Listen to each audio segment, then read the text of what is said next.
यही ज्ञान को ढक करके नर नीचे, यही ज्ञान को ढक करके सदा नीचे को ही गिराते हैं।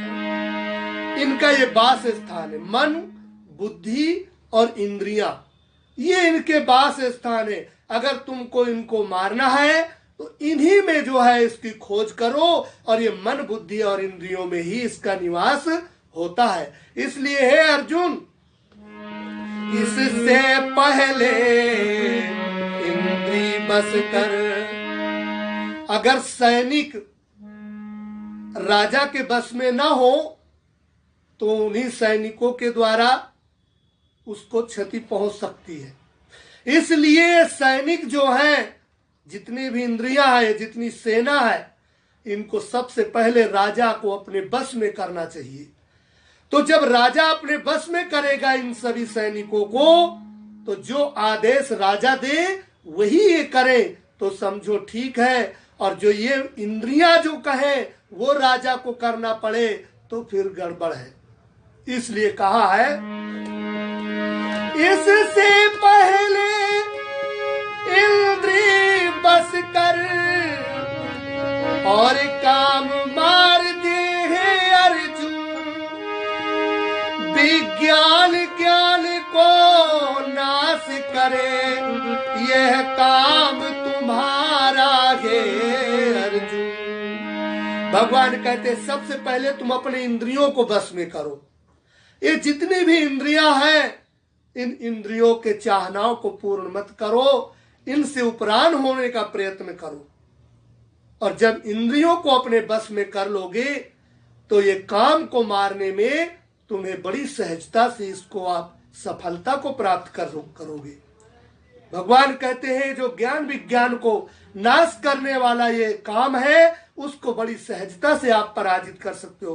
क्योंकि यदि अगर आपकी इंद्रियां आपके बस में हैं, आपकी जीवा कहती ये खाना है, आप चाहे जैसे भी मिले उसको प्राप्त करने की चेष्टा किया, और यदि आपके बस में जीवा है तो कुछ खाने के लिए इच्छा हो रही कि ये खाना है तो हमें नहीं खाना है, उसको बस में करना है। तो जब बस में करेंगे तभी जो है इस कामनाओं पर लगाम लगाया जा सकता है, तभी कामनाओं को समाप्त किया जा सकता है। इंद्रियां शरीर से श्रेष्ठ है। कोई प्राणी किसी से तभी विजय प्राप्त कर सकता है जब अपने आप को जाने कि मैं इनसे श्रेष्ठ हूं। अगर एक मालिक दुबला पतला हो और नौकर बहुत मोटा ताजा हो, तो भी नौकर को ही आदेश मानना पड़ता है, क्योंकि मालिक चाहे कितना भी कैसा भी हो, मालिक को ये पता है कि मैं मालिक हूं, और वो डांटता भी है, उनको फटकारता भी है, आदेश भी देता है, और नौकर को करना पड़ता है। अब नौकर मोटा ताजा है तो इससे क्या हुआ, मगर उसको करना पड़ता है, क्योंकि मालिक को पता है कि मैं मालिक हूं और नौकर को पता है कि मैं नौकर हूं। इसी तरह से प्राणी को यदि पता चल जाए कि मैं राजा हूं, तो उसको फिर इन इंद्रियों के ऊपर शासन करने में कोई दिक्कत नहीं होगी। और जब उसे पता नहीं होता कि मैं राजा हूं, तब यही इंद्रियां जो कहती हैं उसी के लिए प्राणी दौड़ता रहता। यही तो होता है संसार में, प्राणी दौड़ता फिरता किसके कहने पर? इंद्रियों के कहने पर। कुछ अच्छा से अच्छा देखा, खाया पिया, उसी वस्तु पदार्थ आदि इन सभी के लिए दौड़ता पूरा जीवन व्यतीत कर देता। तो किसके कारण दौड़ रहा है? इन्हीं इंद्रियों के कारण। तो इन इंद्रियों के कारण क्यों दौड़ रहा? क्योंकि वो अपने को जानता ही नहीं कि मैं इंद्रियों से श्रेष्ठ हूं।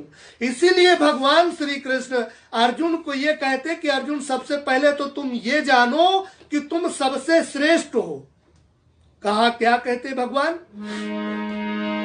इंद्रियां शरीर से श्रेष्ठ है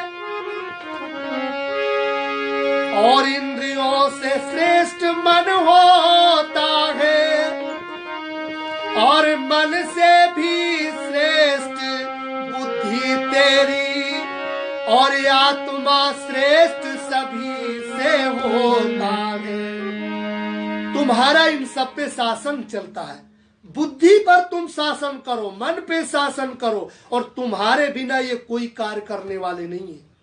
आप विचार करो, कहते हमारी बुद्धि काम नहीं करे, ये कौन जान रहा है? और एक दूसरा प्राणी एक दूसरे प्राणी को क्या कहता है कि भाई जरा बुद्धि का प्रयोग करो, बुद्धि लगाओ। तो वहां पर उसके कहने का तात्पर्य यह है कि तुम बुद्धि के अधीन नहीं हो। जब बुद्धि को तुम लगाओगे तब बुद्धि लगेगी, जब बुद्धि से काम तुम लोगे तब बुद्धि काम करेगी, अन्यथा बुद्धि काम करने वाली नहीं है। बुद्धि क्या जाने क्या करना है क्या नहीं करना, यंत्र है, बुद्धि यंत्र है।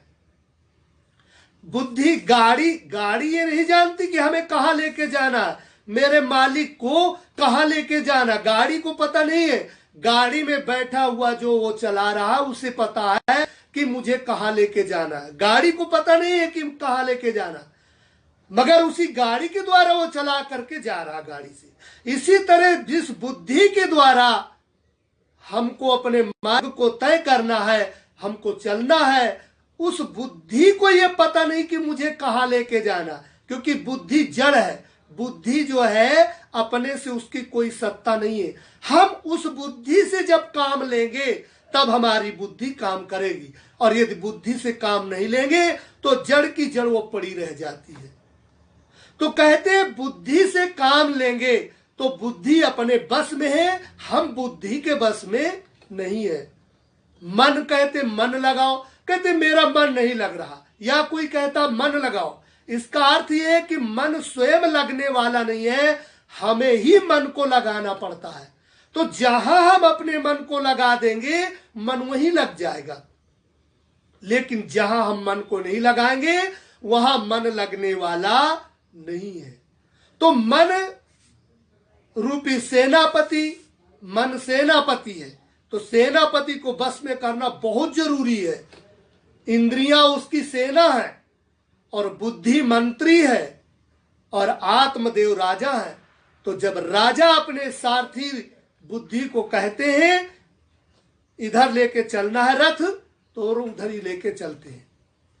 तो इस तरह से संसार सागर में जब प्राणी ये विचारता है तो उसको ये शरीर का मालूम पड़ जाता है कि शरीर मैं नहीं हूं, बुद्धि मैं नहीं हूं, नहीं बुद्धि मन भी नहीं चित्त हूं मैं, न मैं चित्त हूं, न बुद्धि हूं, न मन हूं, मेरा स्वरूप जो है सच्चिदानंद स्वरूप है।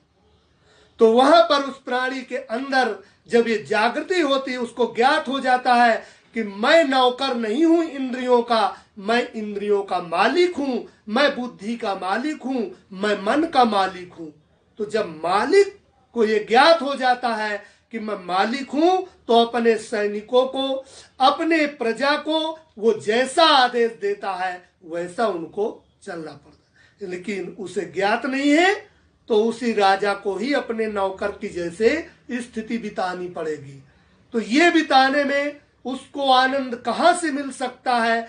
यानी जब उनका ही दास बन जाएगा, इंद्रियों का दास जब बन जाएगा तो दुखी उठाना पड़ेगा। उसके लिए भगवान कहते हैं इसलिए तुम अर्जुन ये जान लो, ऐसा निश्चय कर हे अर्जुन, ऐसा निश्चय कर हे अर्जुन, आत्मा बलवान सभी से है, यह काम मार दे हे अर्जुन, कल्याण तुम्हारा इसी में है। हे अर्जुन, तुम अपने कामनाओं को समाप्त कर दो। यदि तुम कामनाओं को समाप्त नहीं करोगे और ये जान करके परम सत्य का ज्ञान नहीं करोगे तो तुम इस संसार सागर से उद्धार करने में असमर्थ हो जाओगे। तो भगवान श्री कृष्ण ने अर्जुन को बड़े ही सरल भाषा में, बड़े ही सरल भाव से अर्जुन को बतलाया। अब इसके आगे यहाँ पर तीसरा अध्याय खत्म होता है, चौथा अध्याय आता है। तो चौथे अध्याय को अगले दिन आरंभ करेंगे। अभी जो भगवान श्री कृष्ण अर्जुन को बतलाया है वो बड़े